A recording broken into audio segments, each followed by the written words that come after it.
دیکھنے والوں کو پمو بھائی کا سلام پہنچے. آپ میرا پروگرام دیکھ رہے ہیں, سوال تو ہوگا. آج بھی حالات اسی حوالے سے اسی اہم ایشوز پہ بات کریں گے جو اس ہفتے ہوئے ہیں.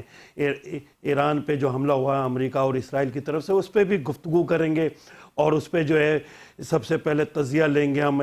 ہمارے ساتھ موجود ہوں گے لائن پہ جو ہے ڈاکٹر عبدالجبار خان, سینئر صحافی ہیں, ان سے بھی بات کریں گے. لیکن میں آپ کو بتاؤں جنگ کا احوال کہ اس وقت جو ہے 11ویں دن پہ جو ہے یہ جنگ داخل ہو چکی ہے. 1300 سے زائد ایرانی جو ہیں اس میں شہید ہوئے ہیں, جبکہ امریکہ اور اسرائیل کا بھی بے انتہا نقصان ہوا ہے. یہ جنگ جس کو بہت آسان امریکہ سمجھ رہا تھا, یہ امریکہ کے گلے کی ہڈی بن گئی ہے یہ جنگ. اب امریکہ کوشش کر رہا ہے کہ جنگ جو ہے کسی طریقے سے بند کی جائے, اور یا تو اسلامی ممالک کو جو ہے وہ ایران کے ساتھ لڑا دیا جائے. لیکن کوئی اسلامی ممالک جو ہے, اسلامی ملک ایران سے لڑنے کو تیار نہیں ہے.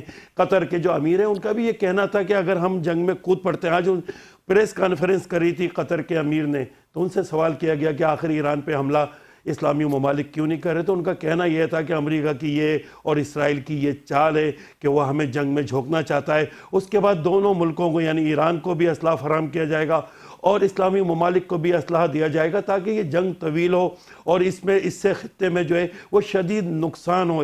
اس وقت تک بھی بہت زیادہ نقصان ہو چکا ہے. ایران کی ریفائنری میں اتنی شدید بمباری کی گئی تھی کہ ایران میں تہران جو ہے اس میں دن میں جو ہے رات کا سما ہو گیا تھا, اور اس کے بعد بارش ایسی ہوئی جس میں تیل جو ہے وہ واپس نیچے آیا. اسی طرح اسرائیل کی بھی بڑی تباہی ہوئی ہے. ایران نے بدلے لیے ہیں اسرائیل سے, اور لوگ بڑے جو ہے مطمئن ہے کہ ایران جو ہے وہ جوابی وار کر رہا ہے, اور اسرائیل کا وہی حشر کیا ہے جو اسرائیل نے غزہ کا کیا تھا. تو لوگ بڑے مطمئن ہو رہے ہیں کہ غزہ میں جس طرح بمباری کی گئی تھی اسی طرح اسرائیل پہ بھی بمباری کی جا رہی ہے. اس حوالے سے مزید گفتگو کرتے ہیں ہم ڈاکٹر عبدالجبار صاحب سے, جو سینئر صحافی ہیں, تجزیہ نگار ہیں, بہت معلومات ہیں, قابل شخصیت ہیں. ان سے پتہ کرتے ہیں کہ وہ اس جنگ کو کیسے دیکھتے ہیں, یہ جنگ کتنے عرصے مزید چلے گی. جی ڈاکٹر صاحب, آپ کو میری آواز آ رہی ہے؟ میں آپ کو سن رہا ہوں. جی ڈاکٹر صاحب بتائیے گا, یہ جنگ جو ہے اس کو آپ کیسے دیکھتے ہیں؟ آپ قابل شخصیت ہیں, بتائیں کہ یہ جنگ کا کیا آپ دیکھ رہے ہیں, فیوچر اس کا کیا ہے, اور اس سے نقصان جو ہے وہ بہت بڑھتا ہی چلا جا رہا ہے. ہمارے یہاں بھی آپ کو معلوم ہے پیٹرول کی پرائسز میں جو ہے تقریباً 55 روپے اضافہ ہوا ہے. اس کے کیا اثرات ہوں گے, اور جنگ کو آپ کیسے دیکھتے ہیں؟ دیکھیں, یہ دونوں پہلو ہیں. ایک تو یہ ہے کہ ٹرمپ صاحب کی جو سٹیٹمنٹ صبح آئی تھی, اس کے بعد ہیکسیٹ کی, اس وقت ابھی تھوڑی دیر کے بعد وائٹ ہاؤس سے پھر ایک اور بریفنگ آنے والی ہے آن ایران سچویشن پر. تو یہ اگر آپ اس کو تھوڑا جلدی کنکلوڈ نہ سمجھیں تو ایران جنگ جیت چکا ہے. ایران جنگ جیت چکا ہے. ابھی امریکہ اسکیپ ڈھونڈ رہا ہے, جس کو کہتے ہیں نا فیس سیونگ, اسکیپ کی پوزیشن میں ہے وہ اس وقت. پھر اسرائیل کی ابھی انہوں نے وزیر دفاع نے یہ بھی کہا ہے کہ ہم انڈیفینٹ پیریڈ کے لیے جنگ نہیں چاہتے. تو پھر آپ مختصر پیریڈ کے لیے اگر جنگ چاہتے تھے تو اس کے نتائج آپ کو نہیں مل سکے اپنی پسند کے. And actually you have lost the game. Question کیا ہے کہ وائی دے ور سو ان ہری, کہ ایران پر انہوں نے حملے کے لیے ایسا کیوں کیا. خود پریزیڈنٹ ٹرمپ کا کہنا یہ ہے کہ مجھے ڈیفنس منسٹر, جس کو وار منسٹر وہ کہتے ہیں, وہ انہوں نے مجھے کچھ مس لیڈ کیا, مس انفارم کیا. مارکو روبیو نے مجھے کچھ اور کہا, اور لیو لیٹ جو ہیں ان کی سیکرٹری, انہوں نے کچھ اور کہا.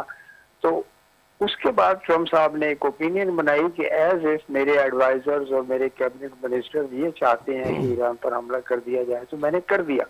یعنی اس سے ثابت یہ ہو رہا ہے کہ یہ سب ہریڈلی ہوا ہے, غصے میں ہوا ہے, اور وہ یہ سمجھ رہے تھے کہ سامنے سے کوئی ریزسٹنس نہیں آئے گا, کوئی مدافعت نہیں ہوگی, اور ہم آسانی سے ایران میں رجیم چینج کر لیں گے, ایران کو آئل پہ قبضہ ہو جائے گا ہمارا, اور وی ول بی ہمیں ایسی ہی صورتحال مل جائے گی جیسے کہ وینزویلا میں ان کو حاصل ہوئی کہ پریزیڈنٹ کو اور ان کی مسز کو ہوا کیا, امریکہ لے گئے, اور لے جانے کے بعد انہوں نے آئل بیچنا شروع کر دیا. یہاں پہ ایسی صورتحال نہیں تھی. اور ایک اور چیز ہوئی ہے اس خطے کے اندر رضوی صاحب, تھوڑی عجیب و غریب, وہ میں آئل کی پرائسز پر بعد میں آؤں گا. وہ خطے میں صورتحال یہ ہے کہ جیسے ابھی آپ نے فرمایا کہ یہ چاہتے بھی یہ تھے کہ اسلامک بلاک میں اور اسلامک کنٹریز کے اندر ہی کوئی ایسا کانفلکٹ ہو جائے کہ یہ جنگ پھیل جائے اور ان کے لیے آسانی ہو جائے. وہ ایسا ہوا نہیں. لیکن ایران کی جسٹیفیکیشن یہ تھی کہ وہاں پہ امریکن بیسز ہیں جس پر ہم میزائل اٹیک کر رہے ہیں, ڈرون اٹیک کر رہے ہیں. اس کے نتیجے میں ریزنٹمنٹ تو آئی, لیکن رد عمل ایسا نہیں ہے کہ وہاں سے باقاعدہ میزائل فائر کیے گئے ہوں ایران کے اوپر. نہیں, انہوں نے پھر بھی یعنی رد عمل تو یہ دکھایا کہ ڈپلومیٹکلی انہوں نے اس کو کرٹیسائز کیا, انہوں نے اس کو اپوز کیا ان کے عمل کو. لیکن ابھی تک یہ جنگ نہیں ہو سکی, بالکل نہیں ہو سکی. اور اس سچویشن میں ایز آن ٹوڈے اتنے لمبے پیریڈ میں کھسیانی بلی کھمبا نوچے انہوں نے لیبنان پہ حملہ کر دیا, اور ابھی 4 ایرانی سفارتکار کو جو ہوٹل میں مقیم تھے ان کو شہید کر دیا. ابھی تھوڑی دیر پہلے, 1 گھنٹہ پہلے کی بات ہے. تو 480 لیبنیز وہاں پہ شہید ہو چکے ہیں اور تقریباً 1300 سے 1400 ایرانینز شہید ہو چکے ہیں. آبجیکٹو اچیو نہیں ہو سکا. رہا پینک اور اس کا امپیکٹ وار کا جو ہوا ہے, ہمیں نہیں معلوم کہ جنگ کب رکے گی, لیکن سچویشن یہی ہے کہ وہ اسکیپ تلاش کر رہے ہیں. رشیا نے بھی آفر کیا, چائنا نے بھی آفر کیا کہ میرے پاس حل موجود ہے, کچھ معاملات ہیں جس فیکٹر پہ ہم بات کر سکتے ہیں, اس مسئلے کو حل کر سکتے ہیں. لیکن ابھی تک امریکہ نے اور اسرائیل نے اس کا جواب نہیں دیا. میں سمجھتا ہوں کہ یہ دونوں صلاح مشورہ کرنے کے بعد جواب دیں گے. لیکن آج کی رات امریکہ گزارنا چاہتا ہے, اسرائیل گزارنا چاہتا ہے کہ ہم ایران پر مزید بمبارڈمنٹ کریں, بہت زیادہ کریں. کہتے ہیں جی 20 ٹائمز ہم زیادہ طاقت کے ساتھ آج رات کو حملہ کریں گے. لیٹ سی, رات بھی گزر جائے گی. ایران کے عوام نے جو اسکوائر یعنی جو آزادی کا اسکوائر ہے اس میں آج بھی زبردست, اس میں بھی حملہ ہوا. ہزاروں لاکھوں کے اجتماع کے باوجود بھی وہ ڈٹر نہیں ہو سکے, وہ خوفزدہ نہیں ہوئے, اور انہوں نے اپنی طاقت کا بھرپور میں سمجھتا ہوں کہ مظاہرہ کیا, اور جس سے ان کا حوصلہ نظر آتا ہے. ابھی ڈاکٹر مسعود پزشکیان جو پریزیڈنٹ ہیں ایران کے, ان کا اسٹیٹمنٹ بڑا اچھا گزرا ہے. وہ یہ کہتے ہیں کہ ہماری 6000 ایئرس کی ہسٹری ہے اور کبھی ہمیں کسی نے یہاں پہ آ کے ایران کو ختم نہیں کر سکا, جو کہ ان کو آبجیکٹو تھا Iran and America and Israel کا. Coming back to the question of prices, ابھی پرائسز کم ہوئی ہیں, $79-80 کے اوپر اس وقت برنٹ آ چکا ہے, اور میں سمجھتا ہوں کہ مزید آ جائے گا. کوئی اسٹریٹ آف ہرمز پہ پورا کا پورا ایران کا قبضہ ہے, ایران کا لیجیٹیمیٹ قبضہ ہے, یعنی سمجھ لیجیے کہ وہ غیر قانونی قبضہ نہیں ہے, قانونی قبضہ ہے. اور انہوں نے کہا ہے کہ ہم دیکھتے ہیں یہاں پہ کیسے امریکہ یا اسرائیل اپنی ادارہ داری قائم کر سکتے. ڈاکٹر صاحب یہ بھی بتائیے گا کہ وہ کہہ رہے تھے اب نئے ہم ہرمز سے ہم جو ہے وہ قبضہ ہٹا لیں گے, ہماری ان کی جو ہے بحری جہاز روانہ ہو چکے ہیں اور ہٹانے کی پوری کوشش کریں گے, لیکن ابھی تک کچھ ہو نہیں سکا. آپ سمجھتے ہیں کہ آئندہ مستقبل میں جو ہے وہ اس جگہ کوئی کارروائی کر سکیں گے, یا یہ اس کا کیا ہونا ہے؟ ٹیکنالوجی کا وہ استعمال کیا ہے جو امریکہ اور اسرائیل کے وہم و گمان میں بھی نہیں تھا. مثال کے طور پر وہ جو ہوتا ہے نا, جیسے ڈرون ہوتا ہے اس میں کوئی پائلٹ نہیں ہوتا, اسی طرح وہیکلز ہوتی ہیں, یہ وہیکل جس میں کوئی پائلٹ یا یعنی چلانے والا بندہ مین لیس ہوتے ہیں, وہ وداؤٹ ہیومن بینگ. اسی طرح انہوں نے سمندر میں وہ کشتیاں ڈال دی ہوئی ہیں تیرنے والی, جو کہیں بھی جا کے ایکسپلوڈ ہو سکتی ہیں. یہی انتہائی خطرہ. دیکھیں نا ابراہیم لنکن کہاں ہے, اس کے لیے انہوں نے کہا کہ میں دنیا کا جدید ترین طیارہ بردار جہاز لے کر آ رہا ہوں اسٹریٹ آف ہرمز میں اور عربین سی میں اور بے آف عدن میں. کہاں گیا وہ؟ کوشچن ہے, کہاں گیا وہ؟ دوسری بات یہ کہ ہم جیرلڈ فورڈ لے کر آ رہے ہیں, اور اس کے بعد انہوں نے کہا جی ہم جارج بش ایئر کیریئر لے کر آ رہے ہیں. وہ تینوں ٹھیک ہے, دکھاوے ہاتھی کے نوٹ دکھانے کے اور کھانے کے, اور کوشچن یہ ہے کہ کیا یہ ایران نے سسٹین کر کے یہ نہیں دکھا دیا ہے کہ ہم نے آپ کے پلانز کو انڈو کر دیا ہے. آپ جو سوچتے تھے کہ ہم آسانی سے اس کو فتح کر لیں گے ایران کو, وہ تو اس میں مقصد میں کامیاب نہیں ہو سکے. تیسری بات, انہوں نے سمجھا کہ غزہ کے اندر کوئی ریزسٹنس نہیں ہے, وہاں پہ 75,000 افراد کو آپ نے, بچوں کو, معصوم کو, بوڑھوں کو, بڑوں کو, خواتین کو قتل کر دیا. اسی طرح آپ نے اپنے بوسم گراؤنڈ لے آیا یہاں پہ لیبنان میں بھی کوئی بڑی طاقت ریزسٹنس نہیں ہے سوائے حسن نصر اللہ کا جو حزب اللہ کہلاتا ہے. تو انہوں نے وہی کچھ سوچ کر ایران پہ حملہ کیا تھا. ان کو نہیں پتا تھا کہ یہ ڈٹرمنیشن والی قوم ہے, ان کی لیڈرشپ وائپ آؤٹ کر دی آپ نے, اور پھر دھمکیاں دے رہے ہیں مسلسل کہ جی ہم یہ چاہتے ہیں کہ وہاں پر جو بھی لیڈرشپ آئے وہ ہماری مشاورت سے آئے. ڈاکٹر صاحب یہ بھی بتائیں کہ آپ نئے ہرمز سے جو جہاز گزرتے ہیں وہ پہلے کیا تعداد تھی ان کی اور اب کیا تعداد ہے؟ تقریباً 37% of the global oil movement جو ہے نا اسٹریٹ آف ہارمز سے ہوتی ہے, اور اب بھی سینکڑوں ٹینکرز وہاں پہ چل رہے ہیں, اور اس کو میرین ٹینکر کہا جاتا ہے. ایم ٹی کے نام سے دیکھا آپ نے, ایم ٹی لکھا جاتا ہے, اور جو کارگو کے ہوتے ہیں ایم یو لکھا جاتا ہے. تو یہ ایم ٹی جتنے بھی ہیں marine tankers street of harms میں موجود ہیں, اور without the permission of Iran وہاں سے کوئی جہاز نہیں گزر سکتا. یہ بات ہے. اب یہ پاکستان کے جو جہاز ابھی آئے ہیں پورٹ قاسم پہ 3 جہاز, ایل پی جی بھی آئی ہے اور پیٹرولیم پروڈکٹس بھی آئی ہیں, یہ الفجیرہ پورٹ کی طرف سے آئی ہیں.